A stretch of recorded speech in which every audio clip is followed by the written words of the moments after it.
Minnesota suspected assassin Vance Boelter has been captured alive after an intense manhunt for fatal shooting of Democrat politician and spouse. Now, this one's very weird, guys. You could almost tell every single time something like this happens. It happened with Donald Trump, of course, whenever he was in Butler, Pennsylvania. It happened when he was golfing and someone tried to shoot him, or someone was laying in wait for a gun. All of a sudden, all these random facts come spewing out of all directions, and they never make any sense. He's a Democrat. He's a Republican. He's done this. He's done that. He's a manager of a 7-Eleven. He makes all this money. He's got this massive piece of property, but he has a roommate. Where is all this coming from? Every time something like this happens, tell me if you haven't noticed this. The facts just don't make any sense. The things that come out don't make any sense. He's got no King flyers in his vehicle, but he's a Republican. What? And it's almost as if it's supposed to be like that. It's almost as if there's people that are putting these facts in place for the public to see because they don't want the public to blame one side or the other. That's what I think it is. I don't believe anything that's coming out about this stuff. They are wanting the public to, basically stand down. They don't want the public to read into any side that maybe this guy is fighting for or whatever. So I don't know. That's my opinion on this. This happens every single time. It happened with the Trump assassin in Butler, Pennsylvania, where they released his political affiliation. Somehow it was Republican, but yet he's trying to assassinate President Trump. How does that make sense? Not that it really even matters, because, it's number one, is pretty obvious. If you're trying to assassinate a Republican president, we could probably glean that you're not very fond of the Republican Party. I would assume that. But at the end of the day, it really doesn't make any difference. It doesn't matter what your political affiliation is. But we are now looking at a capture of this guy, suspected political assassin. Vance Boelter was captured Sunday following an intense manhunt for the gunman accused of murdering a Minnesota state lawmaker and wounding another, state officials say. Boelter, a 57-year-old appointee of Minnesota Governor Tim Walz, was sought by police for allegedly wounding Senator John Hoffman and his wife, Yvette, is that how you say the name? Yvette, and killing former Democratic House Speaker Melissa Hortman and her husband. I know that this Melissa Hortman person, she had just voted against giving illegal immigrants free health care. So that's kind of crazy. After a 2-day manhunt and 2 sleepless nights, law enforcement have apprehended Vance Boelter. This is coming from Tim Walz, who actually, he was a Tim Walz aide. So that's kind of weird. So here we got the picture of the guy, the man. It's pretty crazy, guys. The armed accused killer was taken into custody without incident in rural wooded area in Sibley County, southwest of Minneapolis, after authorities received a tip about a possible sighting hours earlier, state officials announced Sunday night. Officers from multiple agencies, including SWAT teams, combed the area for hours and were assisted by helicopters using infrared cameras and drones. But despite all of these resources here, it ended up being a resident's trail camera he passed in rural town that tripped him up. So this SWAT team, the police, all these law enforcement agencies are looking for him. But it was someone's trail camera. Hey, let's go. Trail cameras for the win. Hey, my dad, he puts out a lot of those trail cameras, but they're generally in wooded areas, very wooded areas. Most of the search had concluded then, Ramsey County Sheriff Bob Fletcher said, but the trail cam picture alerted SWAT teams to go to the area, search a perimeter, and with the help of drones, identify his locations. Boelter's capture ended the, quote, largest manhunt in state history, which lasted around 43 hours, involving at least 200 police officers, and utilized a federal, state, and local partnership. You know, whoever had this trail camera, they should be compensated some money, I believe. How much money do you think it costed for the state to do a 43-hour, 200-officer and federal, state, and local partnership manhunt? How much money do you think that costed? Millions. This guy found the guy on his trail camera. He at least deserves, like, I don't know, $50,000 to $100,000 for doing this. Because if he hadn't done that, if the trail camera had not caught the guy, they might be still looking for him, which would cost even more millions of dollars. So give that guy a cut, okay? Give my boy with the trail camera a cut of the money, okay? But Boelter was ultimately arrested in a field where he crawled to the arresting officers and was taken into custody without any use of force, authorities said. This is the man here. The man who we really don't know. Stuff like this and stuff like with what happened to Donald Trump in Butler, Pennsylvania, really make me almost believe in these CIA experiments, these mind control experiments, because these people act, and it's like a pattern now. Every single time.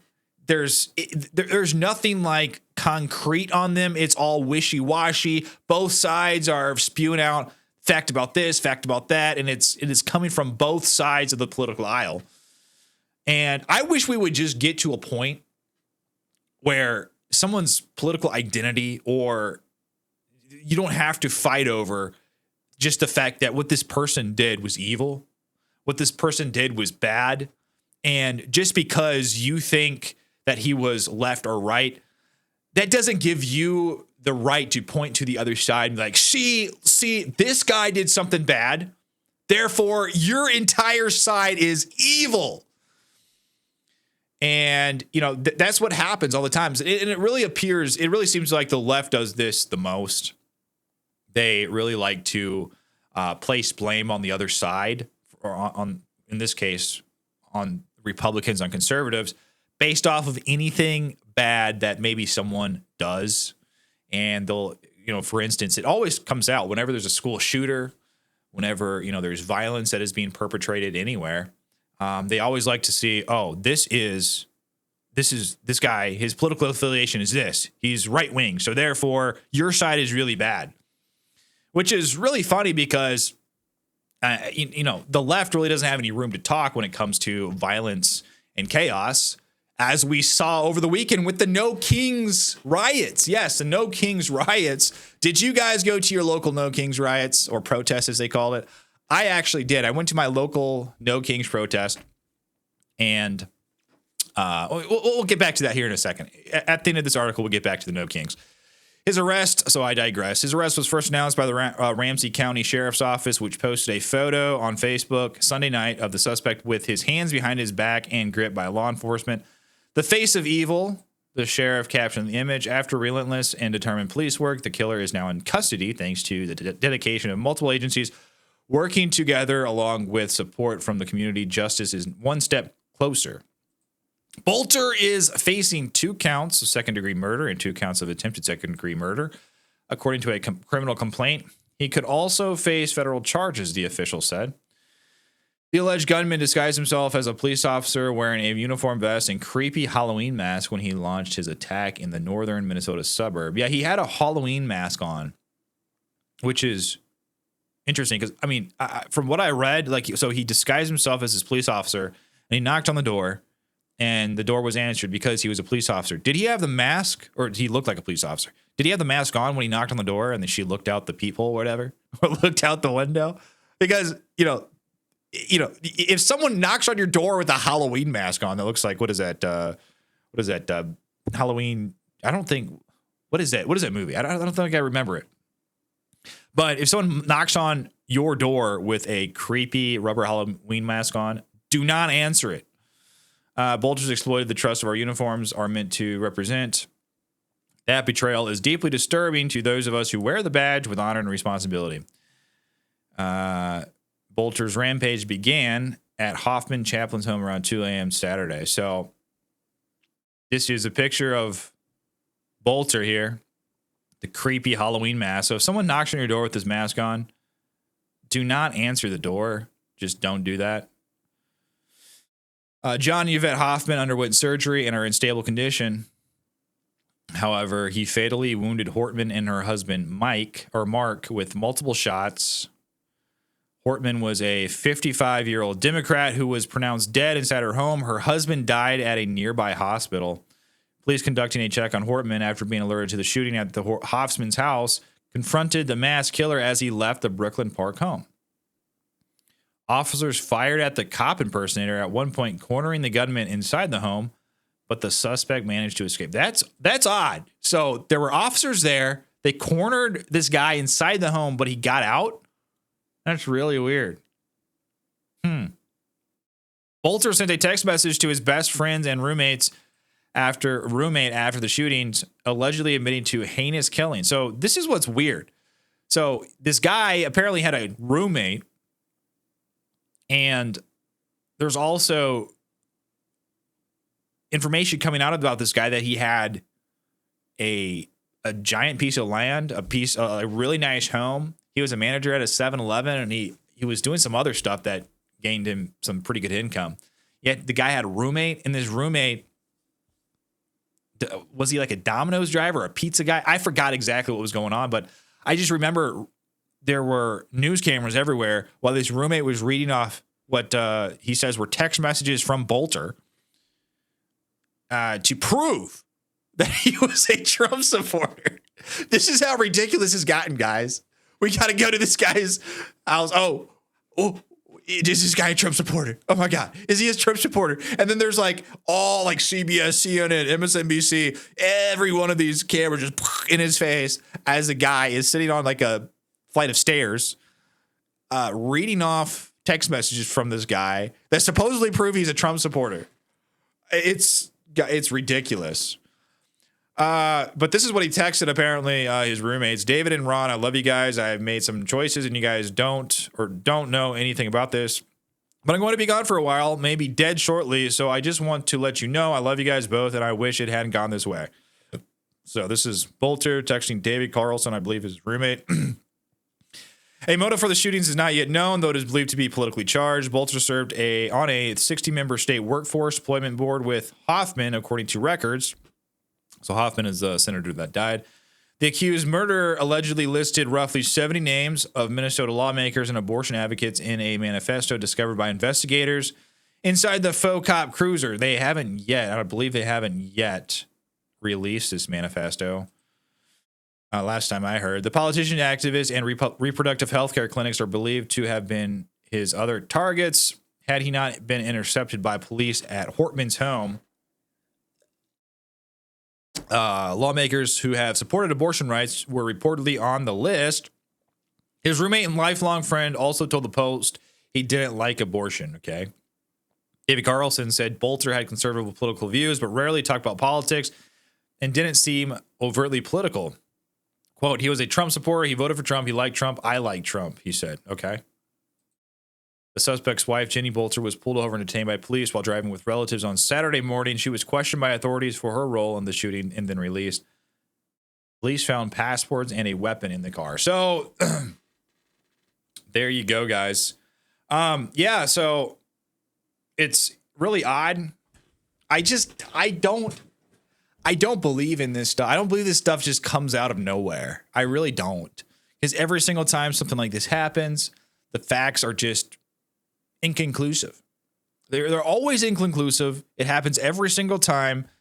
It's almost like it's by design, unless we have law enforcement agencies that do this on purpose. So like I said, that the public can't blame one side or the other. So it like kind of throws some cold water on the situation. I don't know. It just seems really odd. But I said I was going to go back to the No Kings protest that I attended. Well, I didn't attend the protest. I observed the protest, okay? Like I said before, if you guys didn't listen to my video before on the No Kings situation, I live in a small town, and there was a No Kings protest scheduled in my little town. Yes, my little town, there was a No Kings protest scheduled. And I decided to drive by and see exactly what was going on. So I actually ended up taking my dad out for Father's Day on Saturday. And this is the day it was scheduled to be. This is the day the protest was scheduled. But I ended up taking my dad out for breakfast early in the morning, around 7 a.m. As I'm driving back, I passed this area where this protest was going to be held. And it was, believe it or not, it was on a bridge over a river. And there were already people, there were already organizers. There's not very many, but there were organizers setting it up. You can see the cars. So these must have been like the people who are actually paid to be there to organize the protest, you know, people with the signs and whatnot. And I came back about 2 hours later, and there was probably about 100 people out there. And it was mostly, I would say, the average age was probably about 50. Mostly women, and I don't know. It was just weird. It was just weird to see this happening in my town because I'm used to seeing it on the news. I'm used to seeing it on X, and this stuff is happening in large cities. But they really went to a lot of links to have this protest go in as many little fragments of society as possible. But it just wasn't that. I don't think it was a very good look because, like I said, it was just mostly older people.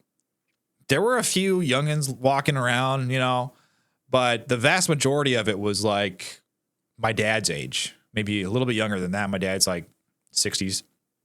But it was, I would say it was 50, 55 average age.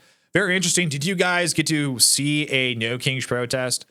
If you did, let me know what your experience was, where it was, what the average age was, what you think about that. But let me know what you think about all of this, of course. Vance Boelter, what do you guys think is going on with him? Do you think this is a setup? Do you think there's some sort of CIA plant? What's going on here? Let me know down below in the comments what you think. Like and subscribe to my channel. I'd really appreciate it. But until then, I'll see you on the next one.